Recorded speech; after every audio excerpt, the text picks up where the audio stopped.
আমরা যেটাকে এক্সট্রা মনে করি কারোর কাছে হয়তো সেটাই ওয়ান অ্যান্ড অনলি।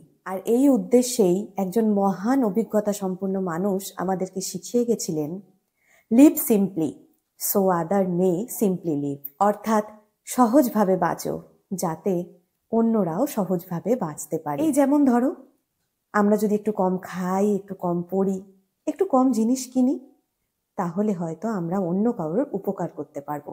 যদি তোমার আলমারিতে 5টা জামা এক্সট্রা থেকে থাকে, হয়তো অন্য কারোর কাছে গায়ে পরার মতো একটা জামাও নেই। হয়তো তুমি তোমার পছন্দের কফিটা রোজ ক্যাফেতে গিয়ে খাচ্ছ, অথচ একটা মা তার বাচ্চাকে দুধ খাওয়াতে পারছে না। তাই সেই মহান ব্যক্তির এই উক্তিটি যদি আমরা আমাদের জীবনে একটু হলেও কাজে লাগাতে পারি, আমাদের দ্বারা বহু মানুষ উপকৃত হবে।